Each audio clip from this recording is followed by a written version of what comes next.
buried it. Not the wood. Not the mountain.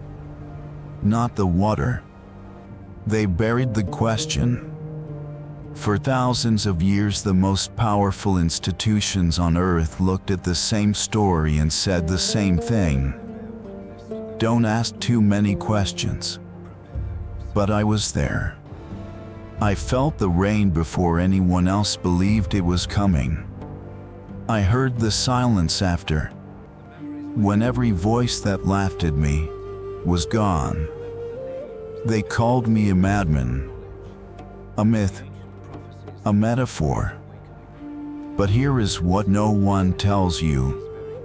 Over 200 civilizations on every continent, separated by oceans and centuries, all remembered the same night, the same water, the same warning, the same survival. That is not religion. That is a pattern. Tonight I am going to give you both sides, because there are two things that could be true about what I built. Either I carried the last breath of every living thing on earth across 40 days of annihilation, or I am the most elaborate story humanity ever told itself to sleep. By the end of this, you will have to choose a side. My name is Noah, and before I tell you anything else, I need you to understand something. I was not a prophet on a golden stage. I was not a king with armies behind me. I was a man. Calloused hands. A family I would die for. And a voice that nobody wanted to hear. I lived in a world that had forgotten something essential. That there is a force in this universe that does not negotiate. That does not warn twice. For 100 years I built, not because I was certain, not because I had proof anyone else could see, but because something spoke to me in the silence between heartbeats, and I could not unhear it. My neighbors watched me drag timber through the heat. They counted the planks. They measured the beams. And every single morning they found a new reason to laugh. Noah is building a boat in the desert. Noah talks to something no one else can hear. Noah has lost his mind and taken his sons with him. I did not argue. I did not stop. Because I had been shown something. Not in fire. Not in thunder. In the quiet certainty that settles into your bones when truth finds you before the world is ready for it. And then the rain came. It did not come gently. It did not come with apology. It came the way all reckoning comes, sudden, total, without negotiation. And when the water rose above the door frames of the people who laughed the loudest, I did not feel triumph. I felt the weight of every soul I could not save. That weight, I still carry it. So tonight I am not here to convince you I was right. I am here to ask you something far more dangerous. What if the flood was not just my story? What if it was yours too? Because a curator at the British Museum, after decades studying ancient clay tablets, concluded that the flood narrative did not begin with one tradition. It was already ancient when the oldest texts were written. And that changes everything.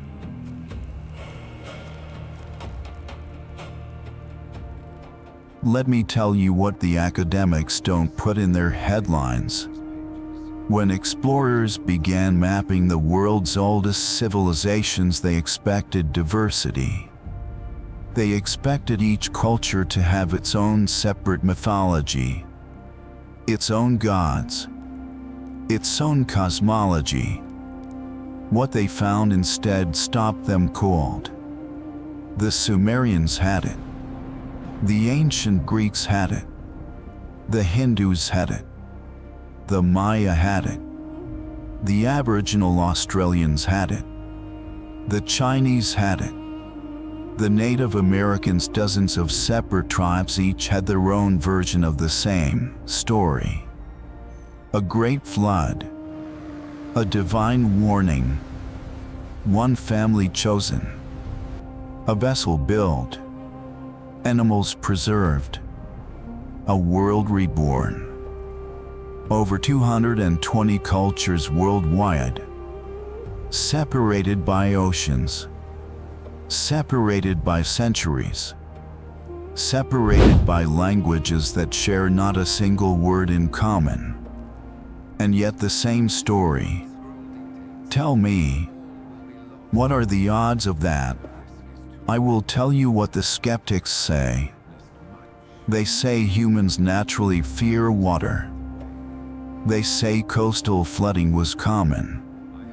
They say every civilization near water would eventually develop a flood myth. That sounds reasonable. Until you look closer. Because the details should not match. If these were independent local flood stories, the details would be wildly different. The number of survivors. The duration of the flood. The way it ended. The birds sent to find land. But they are not wildly different. The Babylonian Epic of Gilgamesh, written over 4,000 years ago, describes a flood survivor who releases a dove, then a swallow, then a raven, to find dry land. I said, a raven first, then a dove. The Sumerian King List records a flood so total, so complete, that it reset the entire count of human civilization, as if everything before it had been erased.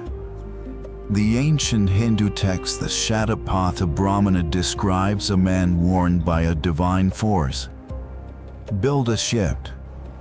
A great flood is coming. It will destroy all living things.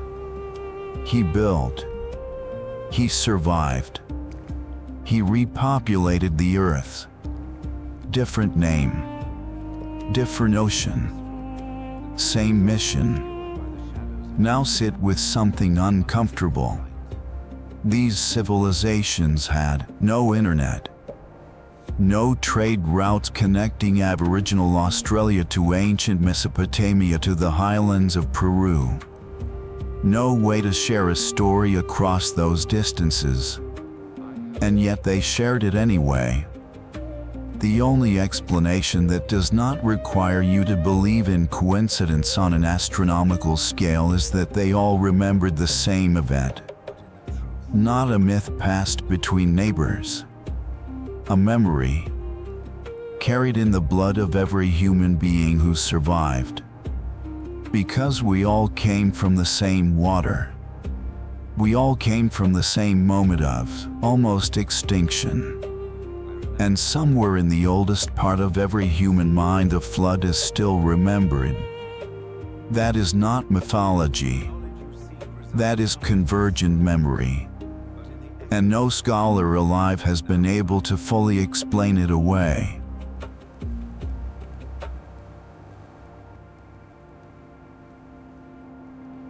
I wanted to take you somewhere most people never go. Not to the mountain where the ark rested. Not to the ancient texts. I wanted to take you inside the argument itself. Because the most powerful evidence for what I built is not found in the Bible. It is found in the silence of science. Geologists, not theologians, not priests, not believers, geologists have found evidence of a catastrophic flood event in the Black Sea region dating back approximately 7,600 years. Marine biologist William Ryan and Walter Pitman of Columbia University spent years studying the sediment layers beneath the Black Sea. What they found, the Black Sea was once a freshwater lake, completely enclosed, completely isolated. And then approximately 7,600 years ago, the Mediterranean Sea broke through. The water did not trickle in. It roared in, with a force 200 times greater than Niagara Falls. It flooded over 60,000 square miles of previously inhabited land in less than a year. Every settlement, every farm, every family living in that valley gone. The people who survived fled in every direction. East, west, north, south. They carried nothing but their lives and their memory of the water. And when they reached new lands, they told this story. They told it to people who had never seen the sea. They told it to people who lived in deserts. They told it to people who would pass it down for 7,000 years until it reached you. Tonight, now I am not asking you to believe the entire ocean covered the entire earth. I am asking you to consider something far more devastating than that. What if the flood was total for everyone who was alive to experience it? What if the world that drowned was simply the only world any of them had ever known? A civilization does not need to cover every continent to be someone's entire universe. And when your entire universe disappears beneath water, that is the end of the world. That is exactly what I witnessed. I did not watch a local flood from a safe distance. I watched everything I had ever known, every road I had ever walked, every face I had ever recognized swallowed by water that did not stop rising for 40 days. And I built because I was told to build, not because I understood the hydrology, not because I had mapped the rainfall patterns, but because obedience in the face of the impossible is the only thing that separates survival from extinction. Let me tell you something about the ark itself that the critics always overlook. The dimensions recorded: 300 cubits long, 50 cubits wide, 30 cubits high, describe a vessel with a displacement ratio that modern naval architects have confirmed is remarkably stable in open water. In 1993, Seon Hong at the Korea Research Institute of Ships and Ocean Engineering ran full computer simulations on those exact dimensions. His conclusion? The ark's proportions were optimal. Nearly impossible to capsize even in extreme wave conditions. He was not a theologian. He was an engineer. And he could not explain how an ancient text described a vessel that would take modern engineering centuries to independently arrive at. So before you decide what you believe, ask yourself one question. If this was only a story, why does the story keep being confirmed by people who were trying to disprove it? If this is moving something deep inside you right now, just type "Amen" in the comments. Let me know you're here with me. But there is something I have never told anyone. Something about the night the door sealed. Something no historian, no scientist, no theologian has ever been able to account for. And it has haunted me for 7,000 years. Everything I just told you is true. But so is this. I have to be honest with you. Because honesty, even when it costs everything, is the only thing I have left. There are voices I cannot silence. Not the voices of my enemies. Not the voices of the people who laughed at me in the years before the rain. The voices that keep me awake are the voices of the mathematicians. Let me tell you what they say. They say, and I need you to hear this fully, without flinching, they say that what I built could not have done what I said it did. Not because of faith, not because of theology, because of numbers. The ark's recorded dimensions 300 cubits long, 50 wide, 30 high give a total volume of approximately 1.4 million cubic feet. That sounds enormous, until you understand what it needed to hold. Conservative estimates from taxonomist scientists who classify living species place the number of land animal species on Earth at somewhere between 8 and 10 million. Even if you accept the most generous interpretation, that I only needed 2 of each kind rather than 2 of each species, the minimum number of individual animals required is still estimated at over 1 million. 1 million animals in 1.4 million cubic feet. Before you account for food, before you account for water, before you account for waste, before you account for the ventilation required to keep that many living creatures breeding in an enclosed wooden vessel. The math does not bend to faith. And I have sat with that. I have sat with the image of the elephant alone. An adult African elephant requires over 300 pounds of food per day. A single pair of elephants would consume over 24,000 pounds of food across 40 days. Where was it stored? Where were the thousands of tons of specialized feed, the eucalyptus for the koalas, the bamboo for the bears, the live insects for the insectivores? Where was the refrigeration for the perishables?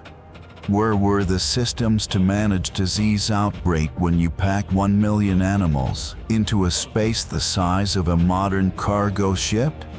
These are not hostile questions.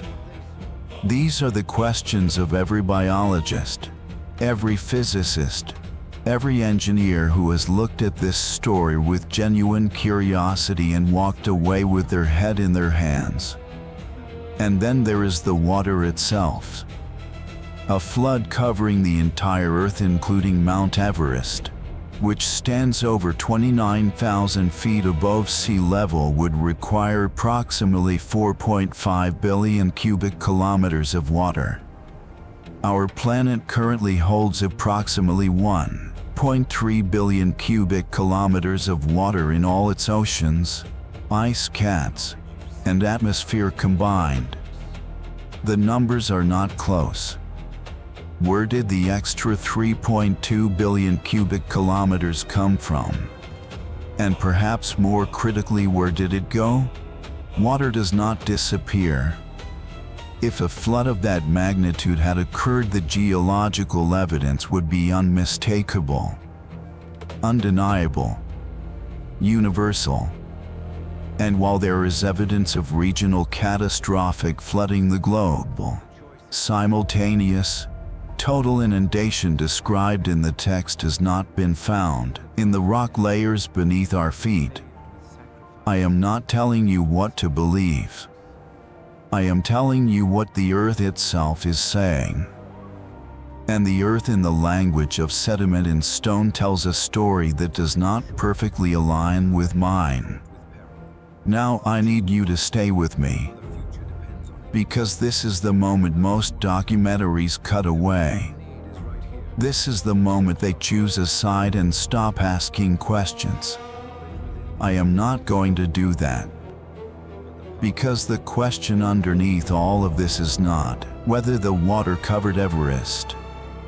The question is, what kind of truth requires a story this powerful to carry it across 7,000 years? What are we really remembering when we remember the flood? Let me go deeper. Because the biology does not get easier the longer you look at it. After the flood, according to what I lived, every land animal on earth descended from the pairs that came off my ark, 2 by 2, onto dry land, into a world that had just been wiped clean. That means every species you see today re-diversified from a single founding pair. The cheetah from 2 cheetahs, the polar bear from 2 bears, the blue whale. Wait, the blue whale. How did I get a blue whale onto a wooden vessel? How did I manage the pressure, the salt water environment, the feeding requirements of the largest animal that has ever lived on this planet? And after, how did it find its way back to the ocean? These are not small questions. These are the questions that keep marine biologists up at night when they read this story seriously. And then there is genetics. Modern population genetics tells us that the human population has never dropped below approximately 10,000 individuals, not in any period for which we have genetic evidence. If 8 people, my family, were the sole survivors of a global flood approximately 4,000 to 5,000 years ago, the genetic bottleneck would be catastrophic and unmistakable in our DNA.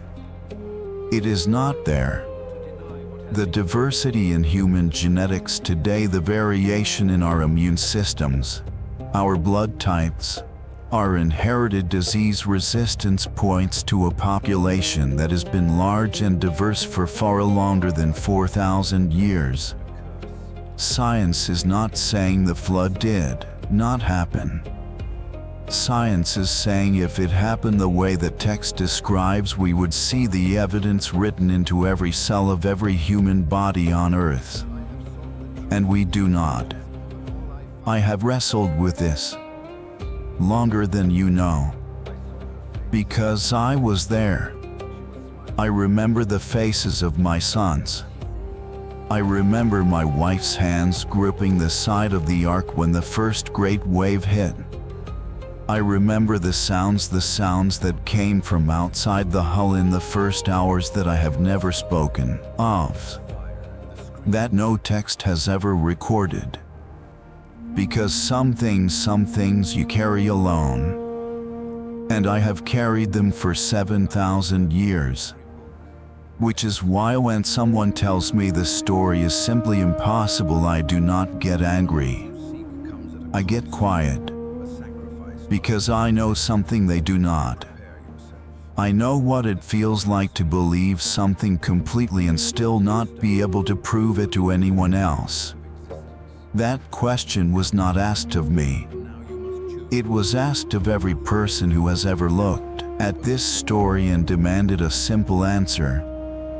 But there is one record, one ancient document, that was locked away for over 1,000 years. And when it was finally translated, the scholars who read it went very quiet. Because it described something about the night the flood began that matched no known text, no known tradition, something that could only have been written by someone who was there. Now you have heard both sides, and I owe you the truth as plainly as I can give it. Not my truth, not their truth, what the record actually shows. Here is what Scripture records. In the book of Genesis, the text is unambiguous. A global flood, a divine command, a single family, a vessel built to survive it.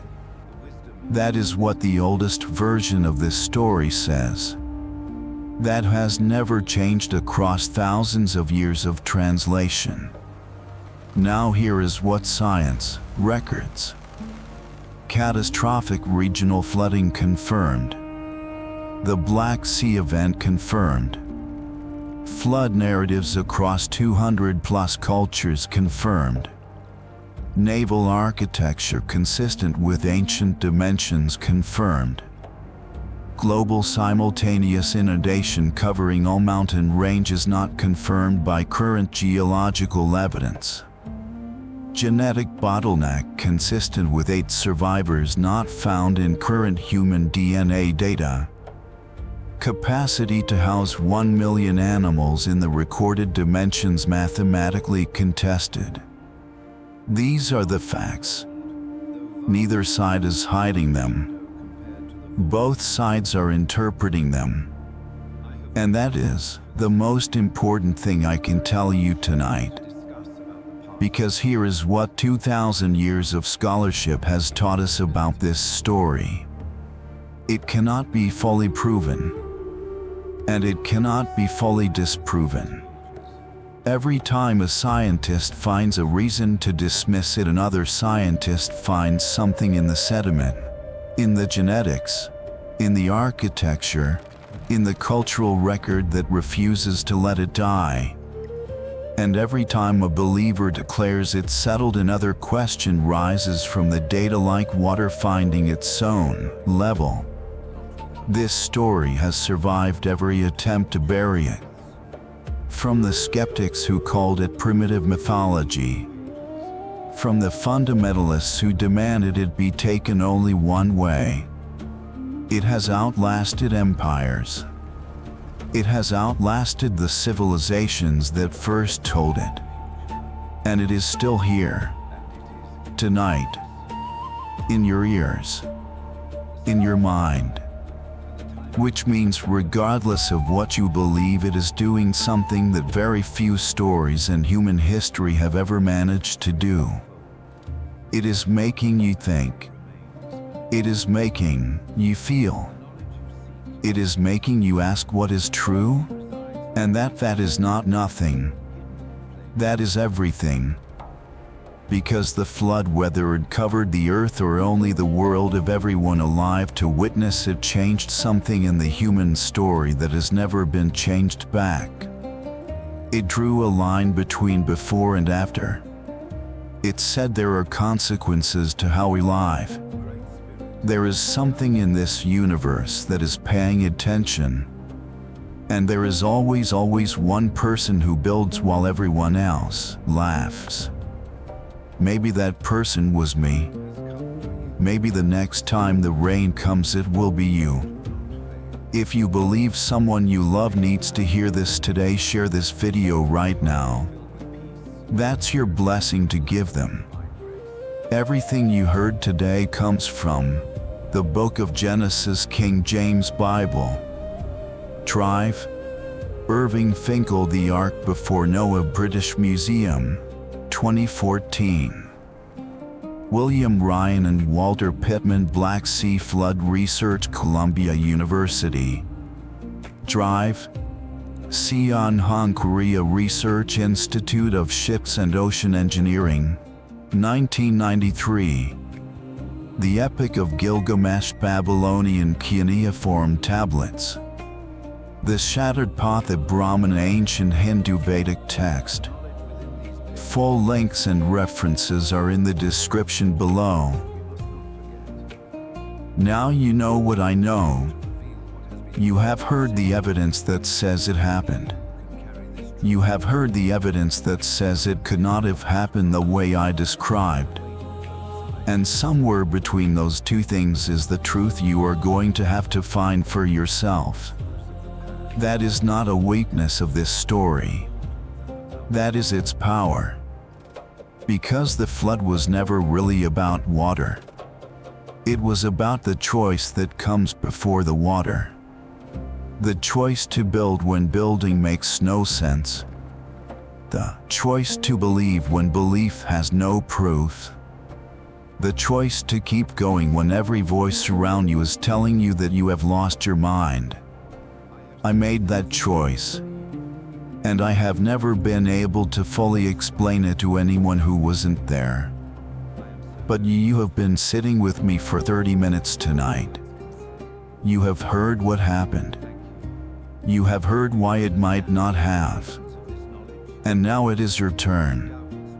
So tell me, may it really happened? 200 cultures, don't lie. The earth remembers. Or Team B, the math doesn't work. The biology doesn't work. The physics doesn't work. Drop your answer below. And tell me why. Because 2,000 years of history deserves more than silence. And if you believe someone you love needs to sit with this question tonight, you know what to do. One share.